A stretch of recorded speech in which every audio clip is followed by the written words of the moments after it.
Salut pêcheurs, c'est Adam Fishing, j'espère que vous allez bien, en tout cas moi ça va. On se retrouve avec une petite vidéo où je vais présenter ce que j'amène moi au bord de l'eau. Donc on va commencer tout de suite. Donc déjà, voilà, donc là c'est un peu le bordel à côté de moi. Donc j'ai enlevé tout ce qu'il y avait dans mon sac, voilà. Donc là j'ai un sac, donc c'est un between. Voilà, et il y a plusieurs poches, c'est plutôt bien, mais par contre je mets 2-3 boîtes. Et après je peux plus rien rentrer dedans, donc c'est plutôt en métal, je vais en racheter un. Et voilà, donc vous prenez n'importe quel sac, ça suffira. Donc je prends évidemment mes boîtes de pêche, voilà.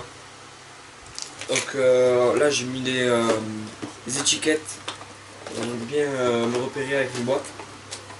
Voilà. Donc je vous ferai une autre vidéo sur tous mes leurres. Voilà. Donc mes boîtes. Voilà, que vous voyez. Ensuite, je prends mes accessoires de caméra, voilà. Donc, mon caisson étanche. Je prends ma perche, mon harnais qui n'est pas là. Et évidemment des batteries qui sont ici avec mon permis de pêche que j'ai mis dans un petit sac plastique, voilà. Une batterie de rechange et des cartes SD de rechange, voilà. Et évidemment ma caméra, donc c'est une Sony AS100V, voilà. Je vous mettrai la photo sur la vidéo. Donc c'est une très bonne caméra que j'ai payé environ 200 €. Elle a un super son, une image au top, c'est avec ça que je pêche tout le temps. Franchement, je vous la conseille vraiment, c'est vraiment une bonne caméra. Ensuite, j'amène souvent des hameçons, voilà.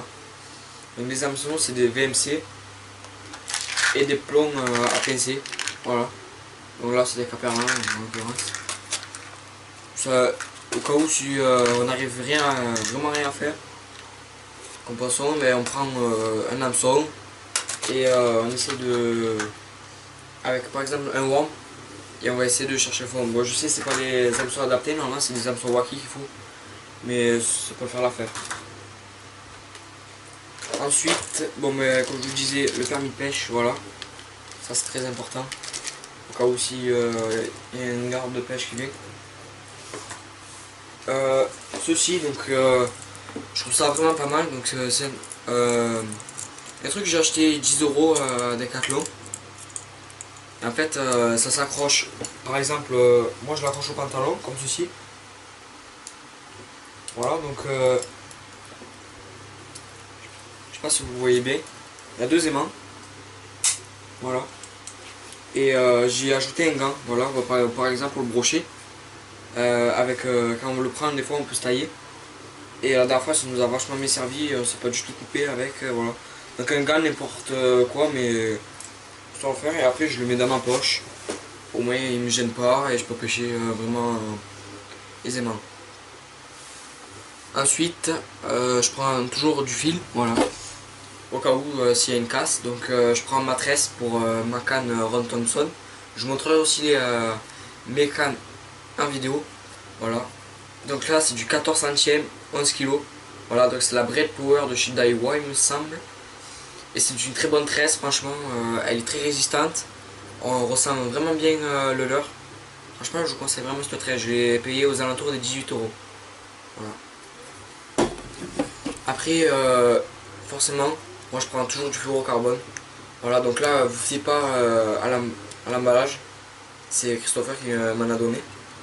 Donc là c'est à peu près du 50 centièmes. Voilà, franchement 50 centièmes ça peut faire l'affaire.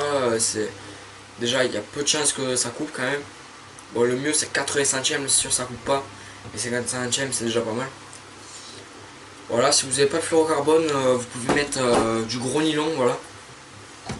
Bon, il y a un peu plus de chance, mais déjà voilà, là c'est du nylon à 50 centièmes, c'est aussi gros que fluorocarbone.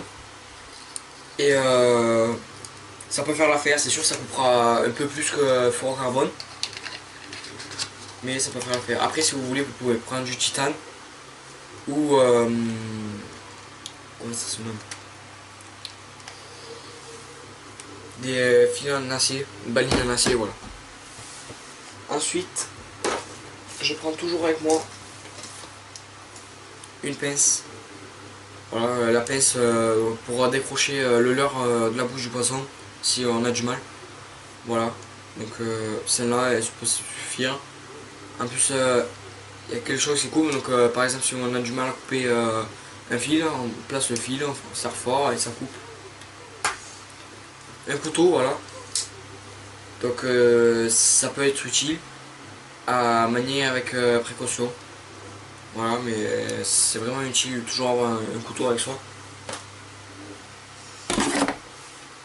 Et ciseaux.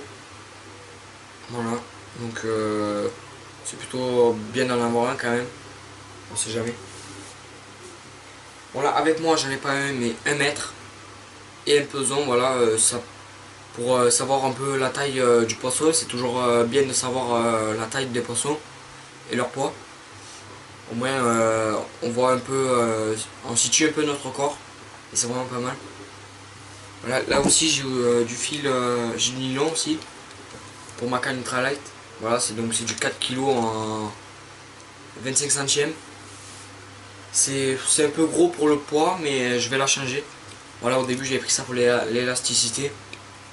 Mais si je prends un brochet par exemple, ça va pas faire long feu. Donc je vais racheter de la trèche, je pense que je vais prendre de la Bread Power ou un truc dans le genre. Voilà, je pense avoir fait le tour. Voilà, donc après comme je vous disais, mon harnais et mes cannes, voilà. C'est juste une chose que je vous ai pas montré. Donc ça sera tout pour aujourd'hui. J'espère que la vidéo vous aura plu. Partagez-la, abonnez-vous, likez. N'hésitez pas à mettre des commentaires pour poser des questions. Et on se retrouve avec une petite vidéo dans pas trop longtemps normalement. Christopher va bientôt la mettre en ligne. Vous allez voir, ça va vraiment pas mal. Allez, à toutes.